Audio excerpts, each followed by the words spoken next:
नमस्कार, मी प्रतीक्षा. आवाज इंडिया मराठीच्या आपली बातमी आपला आवाज या बातमीपत्रात आपलं सर्वांचं स्वागत. तर एक नजर टाकूया आजच्या महत्त्वाच्या घडामोडींवर. राज्यभरात 29 महापालिकांमध्ये निवडणूक जाहीर झाल्यानंतर मतदानासाठी फक्त 15 ते 16 दिवस शिल्लक आहेत. उमेदवारांची नोंदणी, जागा वाटप आणि युती संबंधित संघर्ष सध्या रंगत आहे. महायुती आणि महाविकास आघाडीमध्ये जागा वाटप जोरदार संघर्ष दिसला तरी शिवसेना भाजप युतीत राडा, हाणामारी आणि एबी फॉर्म घेऊन जाणाऱ्या गाड्यांच्या पाठलागाचे प्रकारही पाहायला मिळालेत. मुंबईत मात्र वेगळं दृश्य पाहायला मिळतंय. एकनाथ शिंदे यांच्या नेतृत्वाखालील युतीने वाटाघाटीच्या रणनीतीत यश मिळवत मुंबई महापालिकेच्या 227 जागांपैकी तब्बल 90 जागा या आपल्या ताब्यात आणल्यात. महापालिका निवडणुकीच्या चर्चेत भाजपने सुरुवातीला एकनाथ शिंदेच्या शिवसेनेला फक्त 52 जागांचा प्रस्ताव दिला होता.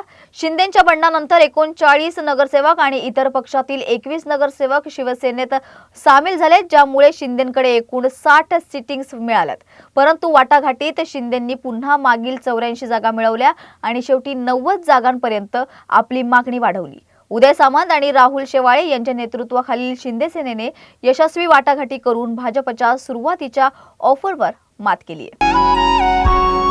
मुंबई महापालिकेच्या 2026च्या निवडणुकीसाठी तेजस्वी घोसाळकर, गणेश खणकर, मनीषा यादव, मिलिंद शिंदे, नवनाथ बन, आकाश पुरोहित यांसह अनेक नामांकित नेत्यांचा समावेश आहे. काँग्रेस सोडून भाजपात प्रवेश केलेल्या रवी राजाला देखील उमेदवारी जाहीर करण्यात आली आहे. धारावीतील वॉर्ड क्रमांक 185 मधून रविराजा निवडणूक लढवणार आहेत. ते मुंबई महापालिकेतील माजी विरोधी पक्षनेते आहेत.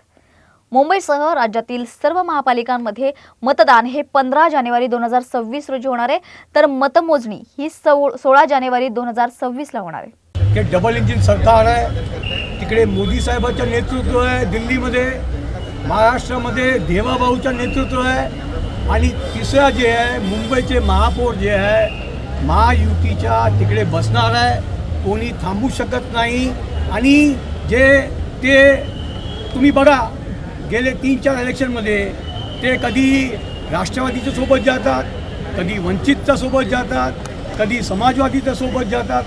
त्याच्याकडे काँग्रेसकडे काही पॉलिसी नाही आहे. आणि दुसरा जे आता ते ब्रँड म्हणतात ते दोन्ही भाऊ आले त्याचे आमच्या खुशी एकच. पण तुम्ही एक दुसऱ्याला सोडून गेले कशासाठी ते लोकांना सांगा ना. लोक विचारतात तुम्ही 18 वर्ष सोबत नाही आहे आणि 18 वर्षामध्ये एकमेकावर काय काय आरोप केलेला आहे ते लोक बघत आहे. आणि 2019मध्ये बघा ते मोदीचे विरोधात त्यांनी ऑडिओ व्हिडिओ केलेला आहे जे आपल्या शिवाजी पार्कमध्ये राहतात आणि 2024मध्ये आमच्यासोबत होते. तो त्याचे असं आहे की उद्या कुठे राहणार आणि हे जे आता त्याचे ब्रँड झालेलं आहे ते ब्रँड कधी तुटणार आहे ते लोकांना माहीत आहे. आणि त्यामध्ये जास्त आपण लक्ष घालू नका. मुंबई महापालिका निवडणुकीसाठी शिवसेना, उद्धव गट, मनसे आणि राष्ट्रवादी काँग्रेस यांच्यात जागा वाटपाचे अंतिम स्वरूप ठरले.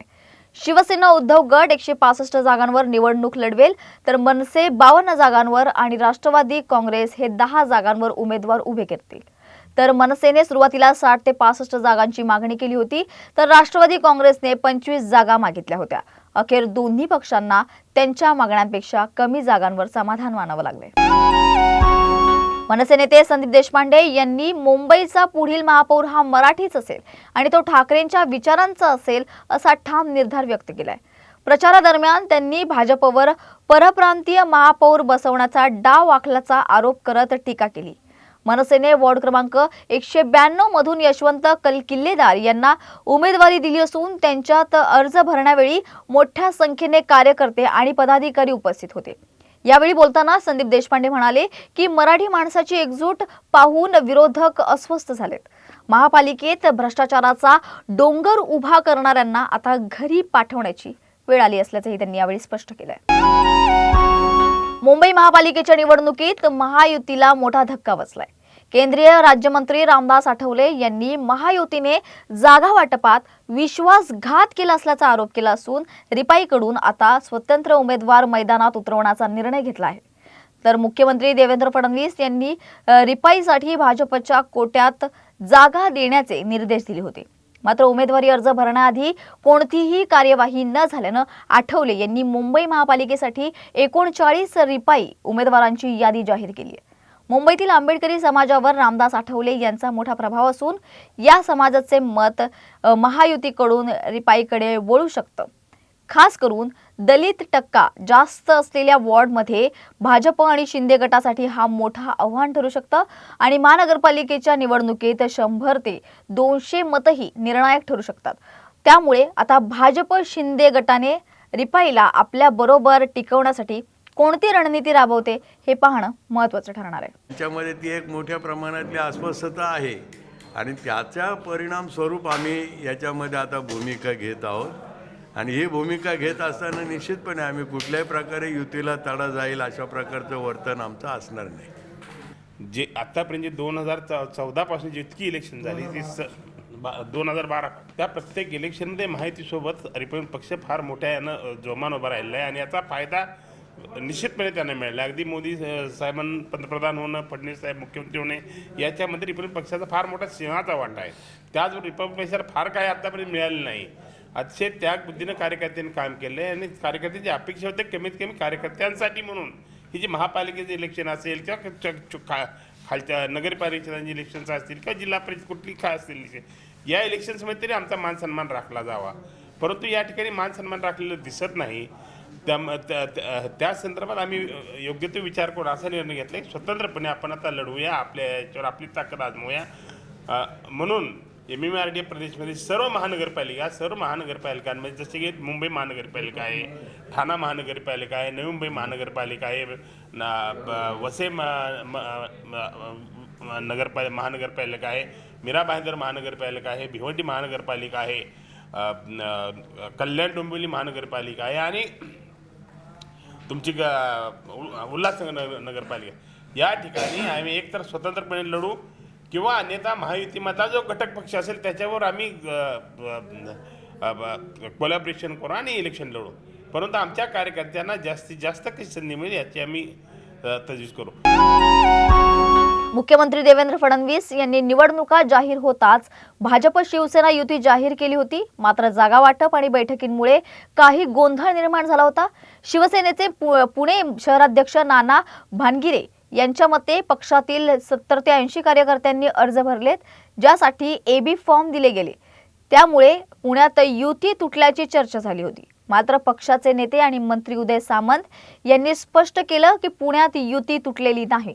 मुख्यमंत्री देवेंद्र फडणवीस आणि उपमुख्यमंत्री एकनाथ शिंदे यांच्याशी चर्चा करून अंतिम निर्णय घेतला जाईल असंही त्यांनी यावेळी म्हटलंय. कुठेही युती तुटल्याची घोषणा कोण करतं? नेते करतात, बरोबर आहे. आणि जर मुख्य नेते आणि आमचे मार्गदर्शक आमचे प्रमुख एकनाथ शिंदे साहेबांच्या आदेशानं मी इथं आलो असेल आणि मी जर सांगत असेल तर माझं अधिकृत आहे.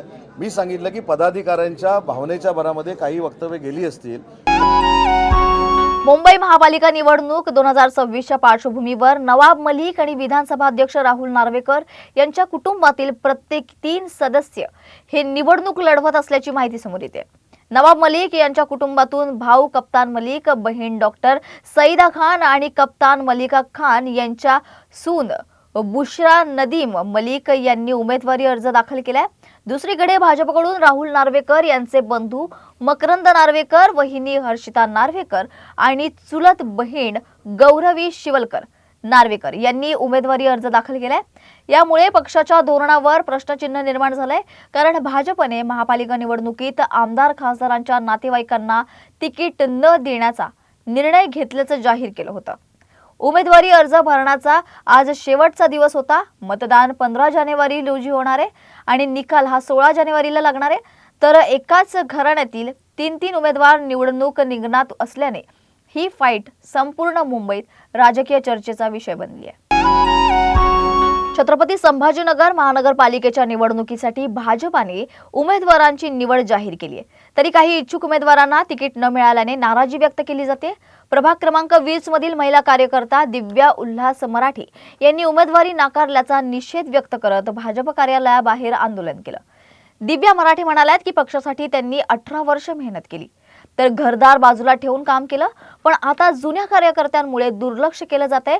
गेल्या निवडणुकीत त्यांचा अर्ज गमावला गेला होता आणि आता पुन्हा नकारण्यात आल्याने त्यांनी प्रश्न उपस्थित केलाय. तिच्या नेतृत्वाखाली अनेक निष्ठावान कार्यकर्ते कार्यालयात आले आणि उमेदवार निवडीवर नाराजी व्यक्त केली.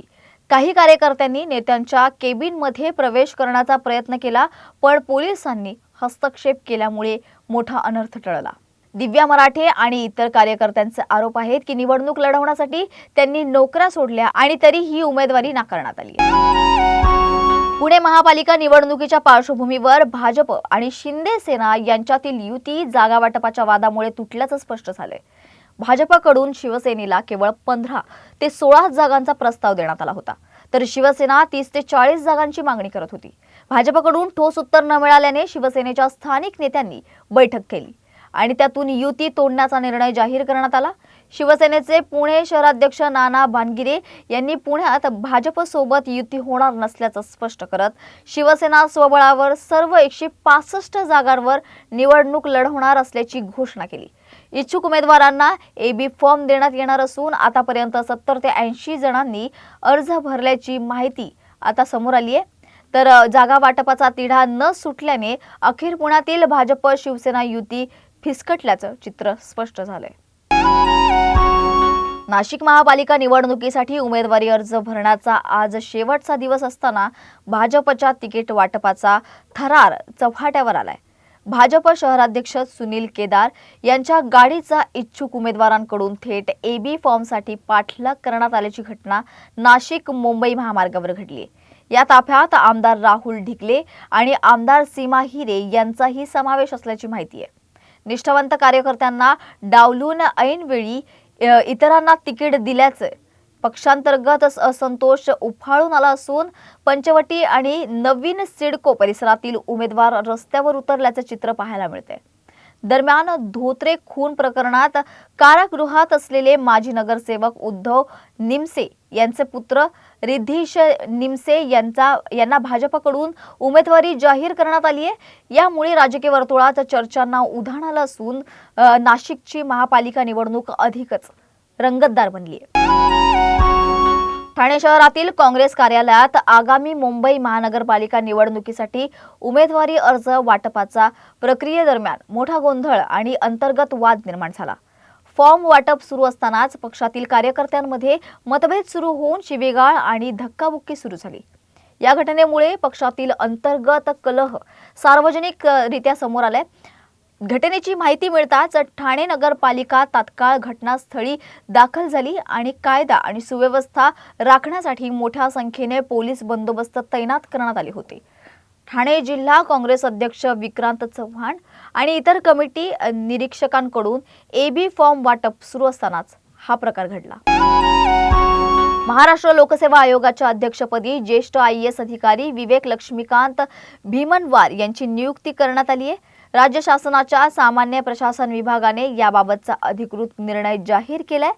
नवीन अध्यक्ष कार्यभार हा स्वीकारेपर्यंत आयोगाचे सदस्य डॉक्टर अभय एकनाथ वाघ हे तात्पुरत्या स्वरूपात अध्यक्षपदाची जबाबदारी सांभाळणार आहेत.